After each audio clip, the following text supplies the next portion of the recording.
थोड़ी सा ट्रिप करिए, पानी चेक कीजिए।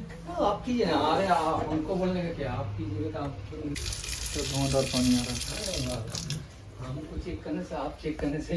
ये हमारा हैवेल्स कंपनी का 3 लीटर का गीज़र है। इसको जब मैं ऑन कर रहा हूँ तो इसमें ना ही लाइट जल रहा है और ना ही हमारा नॉर्मली पानी गर्म हो पा रहा है। ऐसा क्यों हो रहा है? बिल्कुल नॉर्मल ये प्रॉब्लम था जो कि इजी वे में हमने सॉल्व कर दिया है। बाकी आपको प्रॉब्लम समझना ज़रूरी है कि ऐसा क्यों हुआ। कभी भी आपके साथ भी इस तरह का हो सकता है, 3 लीटर हो, 15 लीटर या फिर 25 लीटर, अगर पानी गर्म नहीं करता है तो कुछ ये कारण भी हो सकता है जो इस वीडियो के थ्रू आप लोगों को पता चलने वाला है। तो सबसे पहले मैंने पावर ऑन ऑफ किया तो देखा लाइट नॉर्मली जल नहीं रहा है।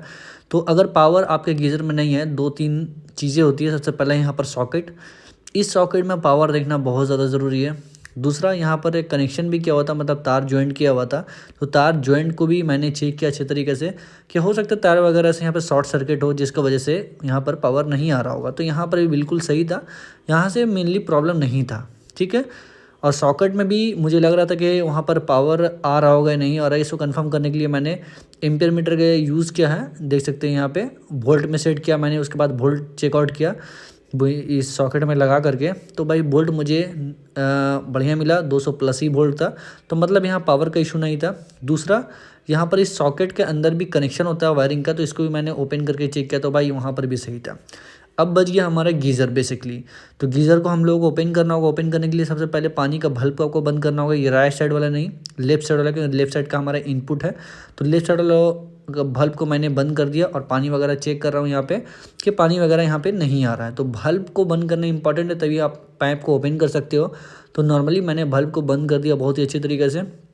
उसके बाद यहाँ पर मैं पाइप को ओपन कर रहा हूँ, क्योंकि ओपन करने के बाद नॉर्मली हमारा गीज़र बाहर आ पाएगा, और गीज़र जब बाहर आएगा तो हम लोग उसके अंदर इंटरनली कनेक्शन वगैरह को चेक करेंगे कि उसमें प्रॉब्लम है या नहीं है। तो देख सकते हैं गीज़र मैंने ओपन कर लिया बहुत ईजी वे में, और यहाँ हमारा गीज़र रहा।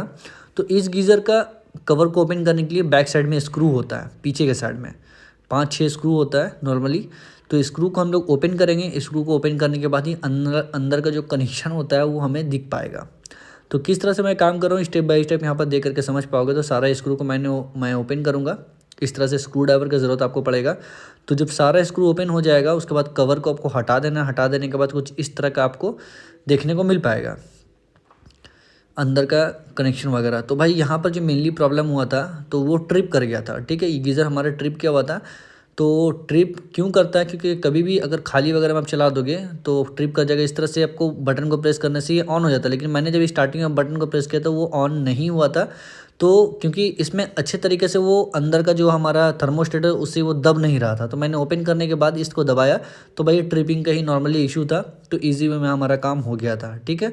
बटन वगैरह को आप अच्छे तरीके से अगर दबाओगे तो हो सकता है आपके साथ हो जाए, मतलब ट्रिपिंग। इसके अलावा फ्रेंड्स मैंने अंदर का कनेक्शन वगैरह को भी नोटिस किया बढ़िया तरीके से। ऐसा ना हो कि अंदर का कनेक्शन वगैरह लूज़ हो या दूसरा कोई प्रॉब्लम हो, क्योंकि ओपन होने के बाद आपको एक एक पार्ट भी चेक करना है अच्छे तरीके से। हो सकता है दूसरा भी प्रॉब्लम हो। तो सारा कनेक्शन वगैरह कंप्लीट होने के बाद मैं क्वांटिटी में यहाँ पर सेट किया, देख सकते हैं यहाँ पे। उसके बाद मैं यहाँ पर दोनों कनेक्शन को चेक कर रहा हूँ, तो यहाँ पर मीटर में पॉइंट बताएगा। नोटिस कीजिएगा जब आपका वायरिंग प्रॉपर सही रहेगा तो यहाँ पर देख सकते हैं पॉइंट यहाँ पर शो कर रहा है। ओम से मैंने चेक किया है। तो भाई यहाँ पर दोबारा मैं चेक कर रहा हूँ तो देख सकते हैं यहाँ पॉइंट बता रहा, मतलब सारा वायरिंग का कनेक्शन वगैरह सारा ओके है, कोई इशू नहीं है। अब यहाँ सारा चीज़ कंप्लीट होने के बाद अब मुझे क्या करना है, दोबारा इसको पैक करना है और यहाँ पर एक बार हम लोग टेस्ट करेंगे। टेस्ट करना ये है कि इसमें लाइट ऑन हो रहा है नहीं हो रहा है ऊपर फिट करने से पहले। तो यहाँ पर मैं गीज़र कर रखा हूँ, और याद रखिए आप इस तरह से अगर आप टेस्ट आउट करें तुरंत लाइट दे करके तुरंत ऑफ करना है, क्योंकि खाली में हमारा एलिमेंट जल सकता है। तो यहाँ पर ऑन हुआ था, दोनों लाइट जला था भाई। तो अब हम लोग इसको ऑफ़ कर चुके हैं, इसको निकाल दिए। बस 1 से 2 सेकंड के लिए आपको ऑन ऑफ करना है, ताकि आप अगर नीचे में चेक कर रहे हो तो सारा चीज़ कंप्लीट आपको पता चल सके। अब यहाँ पे मैं दोबारा इसको फिटिंग कर रहा हूँ, क्योंकि फिटिंग करना इंपॉर्टेंट है।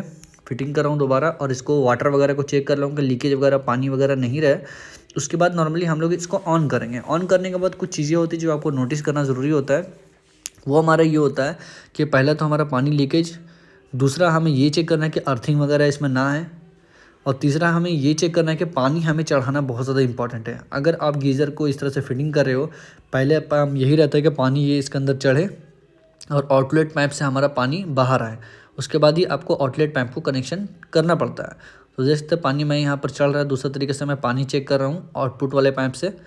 यहाँ पर हमारा पानी आ रहा है। अगर आप पानी इस तरह से नहीं निकाल करके डायरेक्टली टाइट कर दोगे, हो सकता है एयर वगैरह ले ले और जब आप नल खोलोगे तो आपका नल से पानी आएगा ही नहीं। तो भाई इस तरह से आप पानी को पहले चढ़ा लेना है आपको गीज़र में, दूसरे छोर से अगर पानी आने लगेगा उसके बाद बल्ब को बंद करके इस तरह से टाइट कर देना है अच्छे तरीके से। इससे कभी भी आपका नल वगैरह से पानी रुकेगा नहीं, प्रॉपर तरीके से आएगा।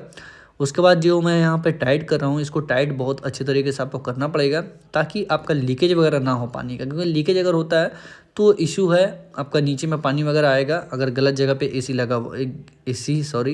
गीज़र अगर लगा हुआ है तो इस चीज़ को भी आपको नोटिस में रखना है। देख सकते हैं पानी का कनेक्शन जो यहाँ पर मैं कर रहा था, टाइट कर रहा था, उसको अच्छे तरीके से मैं कर चुका हूँ ताकि हमारा वाटर लीकेज ना हो, ना ही कस्टमर परेशान हो। इस तरह से आपको समय दे करके काम करना है। तो यहाँ पर पाइप का अगर कनेक्शन हो जाएगा उसके बाद आपको नल वगैरह में भी चेक कर लेना कि आपका नल में अच्छे तरीके से पानी आ रहा है नहीं आ रहा, बल्ब को ओपन करने के बाद, क्योंकि यहाँ सही मतलब ये चीज़ भी ज़रूरी है। तो यहाँ पर मैंने चेक कर ली कि पानी वगैरह बहुत ही अच्छे तरीके से आ रहा था भाई। अब यहाँ पर दूसरा चीज़ हमारे ये बच जाता है, जो कट ऑफ भी चेक करना पड़ेगा गीज़र को ऑन करके। तो सबसे पहले तो पानी मैं यहाँ पर बंद करता हूँ कि पानी वगैरह बहुत अच्छे तरीके से आ रहा है, कोई इशू नहीं है, पानी का कनेक्शन कंप्लीट है। दूसरा प्रोसेस हमारा ये है कि इसको ऑन करना है, ऑन करने के बाद टेस्ट करना है कि ट्रिप कर रहा है ही नहीं कर रहा है, क्योंकि पानी जब पूरा हीट हो जाएगा, हीट होने के बाद एक बार ट्रिप होना भी इम्पॉर्टेंट है। तो देख सकते हैं यहाँ पर सॉकेट को में हम 3 पिन का जो हमारा प्लग है उसको मैं डाल चुका हूँ। अब इसमें हम लोग पावर देंगे, देख सकते हैं मैंने पावर यहाँ पे दे दिया है। अब यहाँ पर गीज़र हमारा ऑन हो चुका है। ऑन होने के बाद नॉर्मली यहाँ पर मैं चेक कर रहा हूँ कि यहाँ पर जो हमारा ऑन है ये पानी हीट हो रहा है। कम्प्लीटली हीट होने का साउंड आपको पता चलेगा कि आपका गीज़र में पानी हीट होना चालू हो चुका है। अब क्या करना है, थोड़ा वेट करना है, क्योंकि वेट करने के बाद ही हमारे एक कट ऑफ पता चल पाएगा। ग्रीन लाइट बंद होना चाहिए जो हीटिंग वाला होता है पानी गर्म होने के बाद, अगर थर्मोस्टेट प्रॉपर काम कर रहा है तो। अगर वो प्रॉपर काम नहीं करेगा तो आपको वो ग्रीन लाइट बंद नहीं होगा हीटिंग वाला। तो यहाँ पर समय दे करके मैं वेट कर रहा हूँ, क्योंकि तभी कस्टमर भी सेटिस्फाई हो पाएंगे कि हाँ यहाँ पर कट ऑफ वाला काम बहुत अच्छे तरीके से हो पा रहा है। तो यहाँ पर मैंने समय दिया, देख सकते हैं ग्रीन लाइट हमारा बंद हो चुका है बहुत अच्छे तरीके से, कोई इशू नहीं है। अब ये चेक करने का पानी निकालने के बाद दोबारा वो ऑन हो रहा है नहीं हो रहा है, तो भी हो जाएगा भाई, कोई इशू नहीं है। तो मैंने वो भी चीज़ चेक कर लिया। सबसे पहले तो पानी देख रहा हूँ यहाँ पे, तो पानी हमारा बहुत ही अच्छे तरीके से आएगा। अभी रुक जाइए कुछ सेकेंड, देख सकते हैं यहाँ पर पानी निकलना चालू हो गया और पानी बहुत ही गर्म आ रहा है भाई, पूरा हीट पानी है, कोई इशू नहीं है। और यहाँ पर दोबारा जो हमारा लाइट है ग्रीन लाइट वो ऑन हो चुका है। तो यहाँ पर सारा प्रोसेस हमारा कंप्लीट हो गया है। तो टेस्ट भी कुछ इसी प्रकार से आपको करना है। अगर आप गीज़र को चेक करने जा रहे हो, गीज़र में अगर गर्म पानी नहीं आ रहा है तो कुछ इसी प्रकार से आप उसको ठीक भी कर सकते हो सकता है थर्मोस्टेट का इशू हो, ट्रिप किया हो, जिस तरह से इस केस में हुआ था। तो आप बटन प्रेस करोगे तो कभी कभी वो प्रॉपर तरीके से दबता भी नहीं है, तो ओपन करने के बाद ही आपको उसको ट्रिप को सही करना पड़ेगा, जैसे कि इस केस में हुआ था। और नॉर्मली उम्मीद करते हैं वीडियो आपको पसंद आएगा। मिलते हैं नेक्स्ट वीडियो, तब तक के लिए बाय फ्रेंड।